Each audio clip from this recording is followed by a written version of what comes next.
Go. All right, well, we'll go Draymond then. So, this podcast is not like my last podcast, So if you want to get explicit because you need to let some feelings out, you could do that.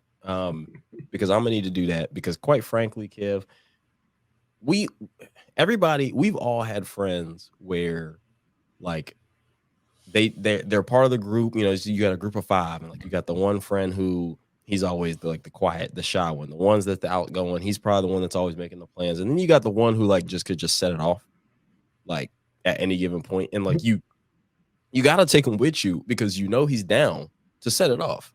And if something goes sideways, he that's what he needs to be there for. But the problem is sometimes he's the reason that things get set off, even if it's not necessarily like necessary. So I'm starting to feel like, I know I'm getting sick of it. I'm starting to feel like Steph is getting a little sick of Draymond shit. I really, after watching the clips, seeing seeing Steph's like reaction in real time, he looked like he was about to cry on the court. He might have even been crying. Just like, I haven't seen him like that since he won in Boston. So now you got like clearly Draymond like has not learned his lesson. We'll go ahead and play the clip so we can hear Steph talk, but this is a lot. This is a lot. Let me go ahead and pull this clip up so we can get this rolling. All I say is we need him. He knows that.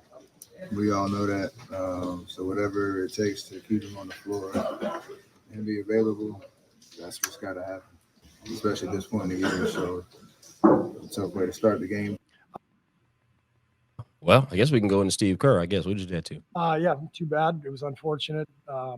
He deserved it, and he'll bounce back. I'm just proud of the guys. Yeah. So, I mean, we get the gist. Steph's clearly like, look, man, like that can't happen. We know it can't happen. Steve Kerr's, I'm kind of glad to see Kerr go ahead and hold him accountable a little bit. Say, yeah, he deserved it. But quite frankly, man, like this is what happens when you enable unnecessary, like bad behavior. Like, and it's to the point where I hate to have to refer to him and speak to him as if he's a child, or not speak to him, but speak about him as if he's a child. But when you let stuff go on past a certain point, Draymond has gotten to the point where he looks at the Warriors and he's like, I dare one of y'all to do something because you need me too much, right? I'm gonna punch Jordan Poole in the face, and I dare you to trade me. I dare you to, punish me for the Rudy Gobert choke or the Nurkic smack or whatever. Like, and with the referees, he's like, I dare you to give me that second tech because you don't want to do it. And they used to be scared of that because, they don't want to kick him out, and the NBA is an entertainment product and da-da-da-da. But now the referees are sick of his shit. Steph and Kerr are clearly sick of his shit. I'm sick of his shit. What say you? Well, I got a saying that, sometimes you got to let Draymond be Draymond, right? And it works when it works, right? So when you win the championships, when you're the number one seed in the league, it works. But when you fighting for your lives, where the Houston Rockets team is going crazy in his March month, where I think like 10-1 in the last 11 games or so, where every game you're playing is a playoff game. And that's why Kerr is disappointed. That's why Steve Kerr is disappointed, because every game you need. Or let imagine when the best team's at home and you get suspended, ejected in the first 5 minutes of the game.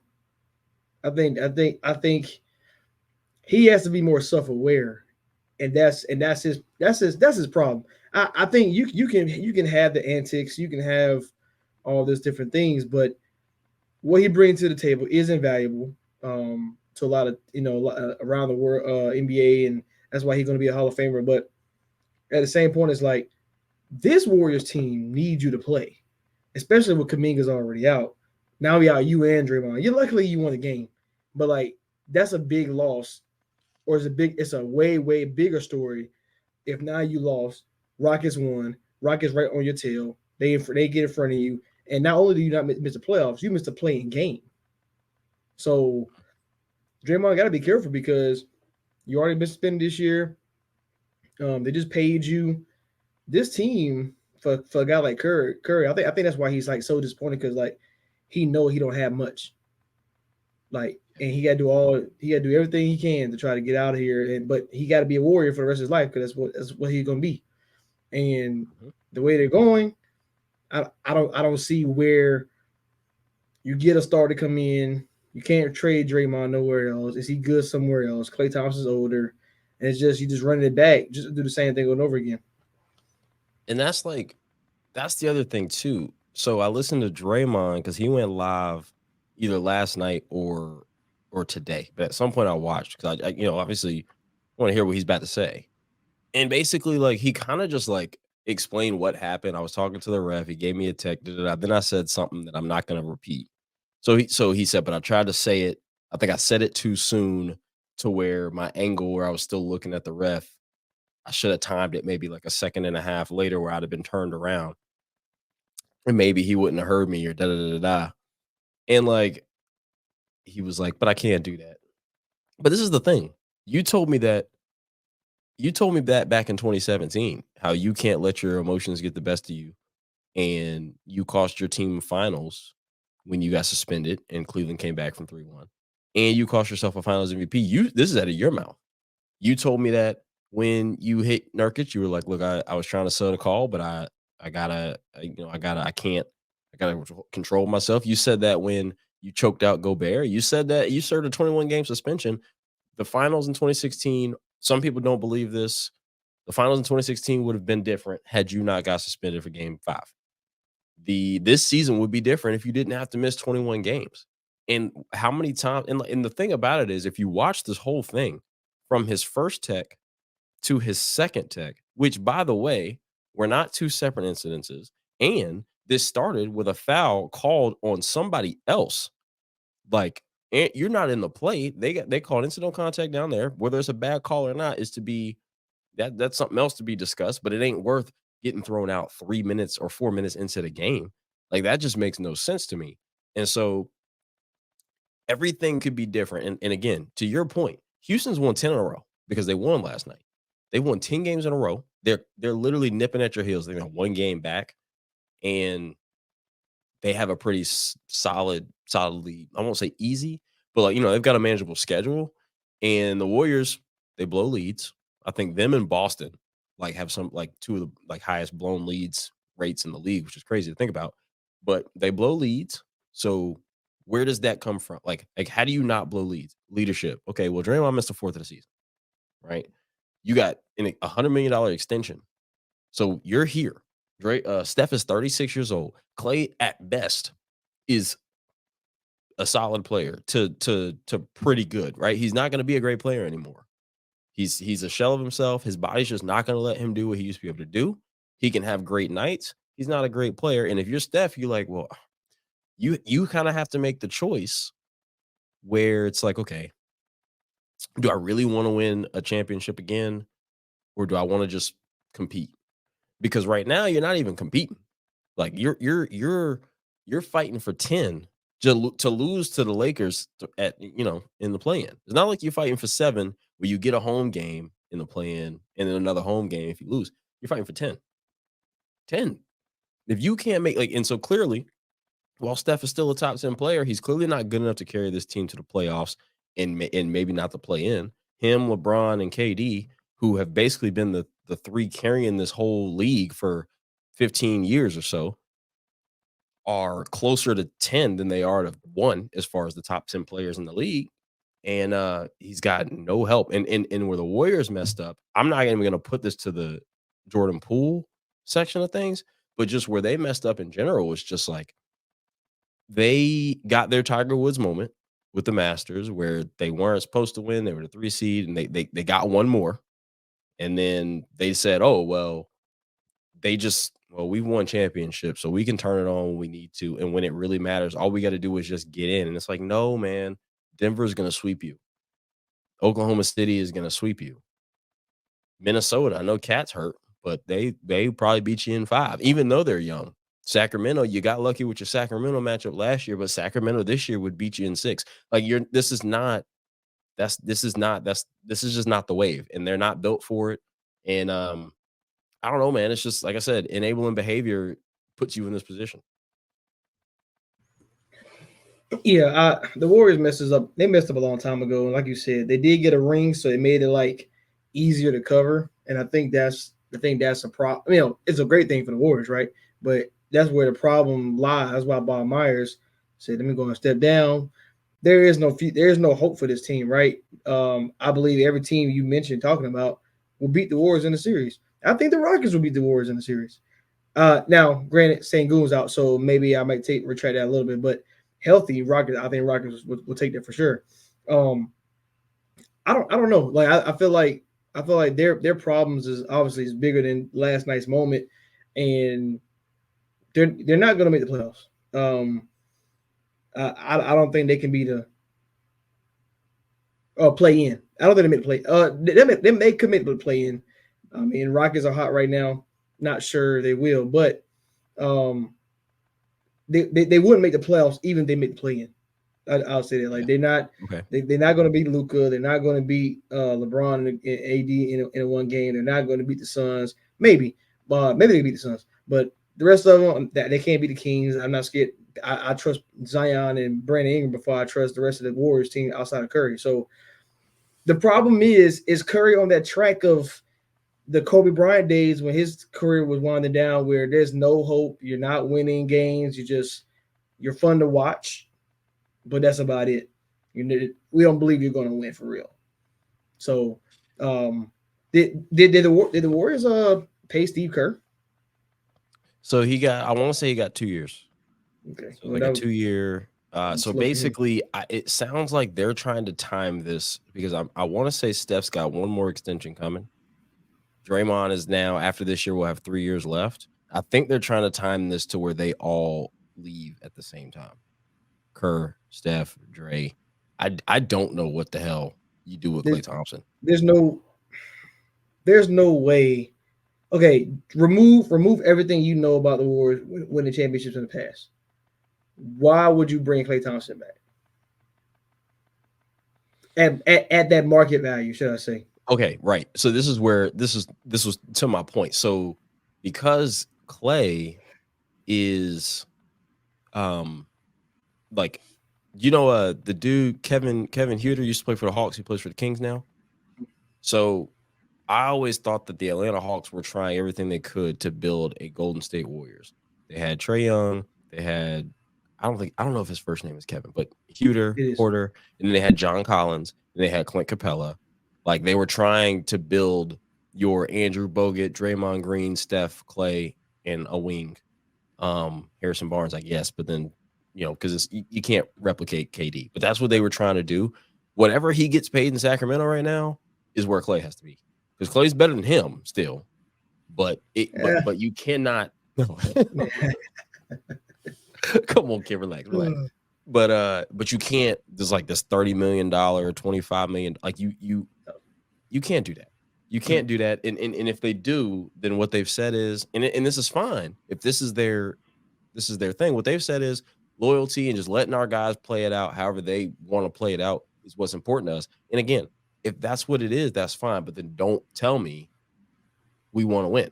And if you're Steph, or if you're Steph, you can't tell me you expect to win with this. I understand, like, we've won championships together. We've overcome what felt like was the impossible together. But you have to, you can't be this naive to the fact that, okay, we're not out-talenting anybody.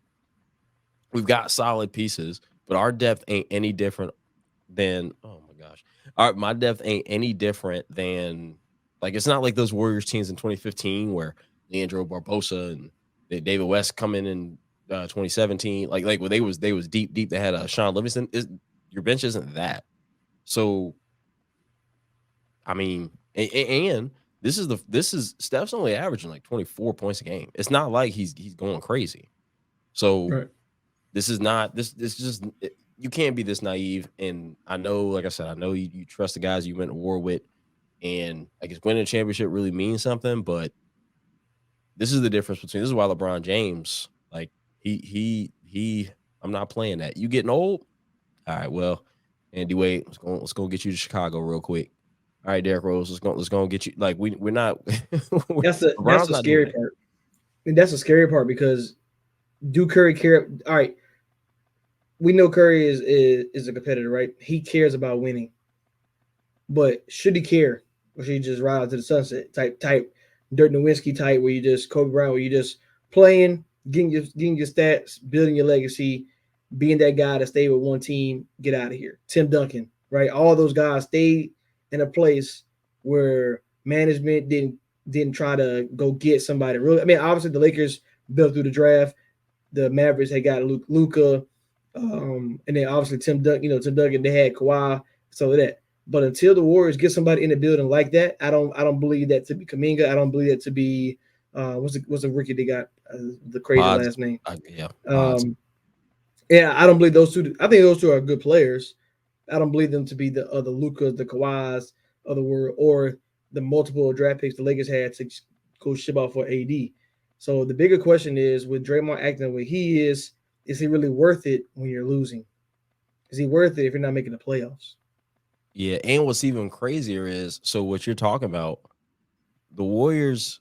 So like to your point, I like Kuminga as well. I like Moses Moody. I like Pods, but like you said, they're not the next one, and they had a chance to get the next one, and they made the wrong choice. Right. They chose Wiseman, and I think that.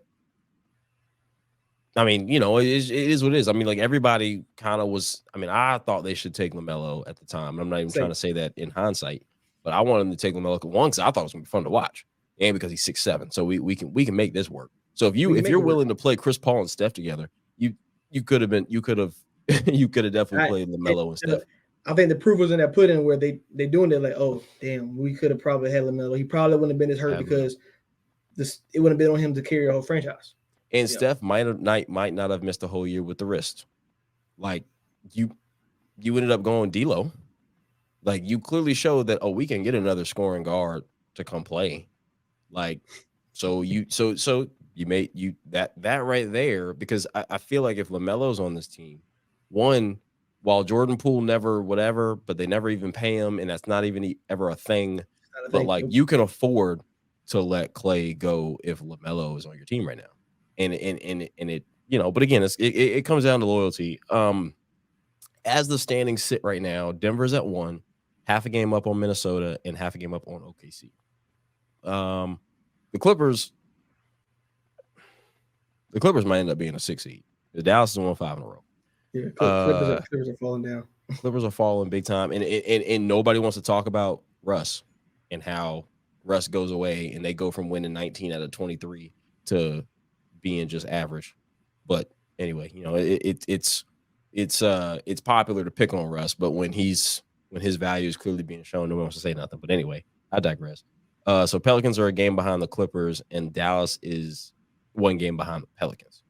And then in the play-in right now, you got, if all holds as it is right now, you got Phoenix playing Sacramento at home, and you got LA, the Lakers, playing the Warriors at home, because the Lakers have also won 5 straight. So now, and you got Houston 1 game behind Golden State. Doesn't look good. And Golden State's schedule moving forward, they got the Hornets and the Spurs. So that's supposed to be 2 wins. Then they got Dallas. Then they got Houston. Then they got Dallas. Then they got Utah. Then they got the Lakers, Blazers, Pelicans, Jazz. So it's kind of up and down, but that game against Houston obviously is important. And of course, Draymond running his mouth. Oh, I'm not worried about Houston. They coming. They're coming. They've won 10 in a row. I mean, they got veterans. They're not scared. Fred VanVleet, Dylan Brooks are not scared of the Warriors. Nope. Jalen Green got a baby on the way. He's not scared of nobody right now. And honestly, it's funny because Drea announced that she's pregnant. Here go Jalen Green, and then they went 10 in a row. all of a sudden, he's a superstar. Right? It's crazy how that works. It's Drea. So yeah, man, it'll be interesting, and I really think, like I said, I'm tired of Draymond's shit. I'm just so sick of like this constant. Oh, I'm gonna go take anger management, and I keep hearing the same thing. I just can't do that. But you continue to do that, and you can't fool me. Look, you fooled me once, shame on you. You fooled me twice, I'll be damned. I'll be damned. So that's it. I don't. Everybody else in the NBA, Boston. I'm still picking Nuggets, and that's just me. I nobody's gonna convince me otherwise. If Jamal Murray's healthy, they're 11-8 without him. They're 40-12 or something like that with him. 40-10 with him or something like that. So that tells you all you need to know. But yeah, so that's I do want to get into Deion Sanders with you, but first we just gonna breathe a little bit. Because unlike Draymond, we're gonna actually take a breather and calm it down. And when we come back, I kind of want to get your take, not just necessarily on what Deion Sanders said, but also like the bigger conversation that it kind of brought up, because I had some thoughts about that too. And I just want to see what you got. So we'll be right back. Clearing the Air with Kevin Clare, featuring the pastor.